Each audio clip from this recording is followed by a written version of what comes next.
Fala galera do YouTube, tudo bem com vocês? Venho trazendo mais um vídeo aqui no canal Vida no Sítio. E nesse vídeo de hoje, pessoal, vou estar mostrando aqui um pouco das minhas galinhas, né? Esse período quente, que é bem difícil de estar tirando pintinhos, mas a gente vai tirando um ou outro, sempre deitando galinhas, sempre elas estão pondo. E os projetos aqui do sítio aqui, vou estar mostrando para vocês nesse vídeo, atualizando. Quero pedir que você se inscreva no canal, deixe seu like e ative o sininho de notificações, pessoal. Obrigado por estar deixando os comentários, né? Tá ajudando bastante e me motivando muito. É isso aí, galera. Vamos pro vídeo.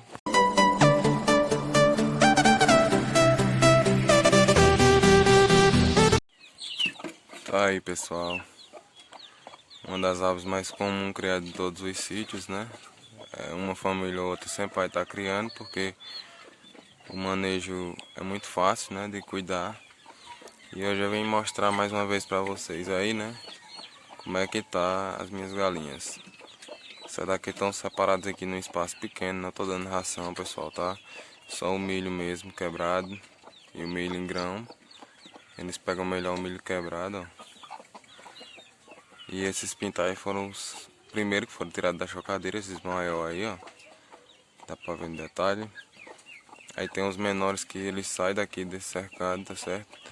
E as minhas frangas de Brahma estão pondo, né? Já começaram a pôr, né? E as galinhas, pessoal, eu coloquei as frangas aqui para que elas pudessem ser estimuladas pelas as frangas de Brahma. Eu coloquei para elas ser estimuladas pelas galinhas comuns, né? E é o que está acontecendo aqui, ó. Elas foram estimuladas e começaram a botar ovos, tá certo? Então facilita um pouco, né? Porque elas eram frangas e quando elas começam a se juntassem mais com as galinhas, elas é como se elas evoluíssem mais rápido, né? Então já vou começar a produzir já Brahma puro, né? Vou separar esse galo ali, ó, e as duas frangas lá no canto.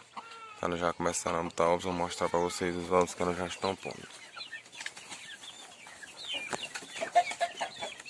Aí, pessoal, isso aí são os ovos de Brahma, né? E agora eu só tô com 3 galinhas comuns, essa preta, a branca lá e a outra chocando.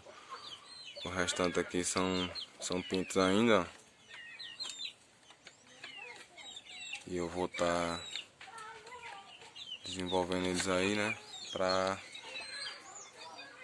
Pra criar separado. Raça, galinha comum. Essa daqui tá chocando, ó. Já tem 2 pintinhos aqui que já nasceu, ó. Tem 2 pintinhos aqui. Tem esses ovos aí. Acho que não vai tirar todos não, pessoal. Esse tempo quente a gente tem uma perca muito grande dos ovos, né? Infelizmente a perca é muito grande. E é isso aí, pessoal. O gasto é muito baixo, né? Praticamente quase não existe, né? A manutenção do trabalho também é muito simples. Vale muito a pena criar. Atualizando aqui para vocês, né? Tá mostrando aí um pouco. E os projetos futuros, né? Que é selecionar os ovos de Brahma, colocar elas na baia, fazer a baia para elas e colocar ração de postura para tirar apenas Brahma. E as galinhas comuns eu quero soltar mesmo normal, construir um espaço maior e tá soltando elas, ó. Esses daí que serão as futuras matrizes, selecionar um frango para galo daí e vou estar tirando mais da chocadeira, pessoal. Minha chocadeira acabou quebrando a mola da resistência, mas eu acabei trocando, né, novamente, e ela já está funcionando novamente. E é isso aí, continuar produzindo, porque vale muito a pena. Apesar que nesse tempo é um pouco difícil devido à quentura, né? É um tempo muito quente, então é muito difícil tá tirando pintinhos, mesmo na chocadeira ou que seja na galinha de forma natural, mas os ovos acabam se perdendo bastante, pessoal. Então é isso aí, foi só um vídeo para mostrar um pouco para vocês aqui como é que tá. Os pintos foram tirados da chocadeira, os futuros projetos, né? Forte abraço para vocês, pessoal. Até o próximo vídeo. Valeu.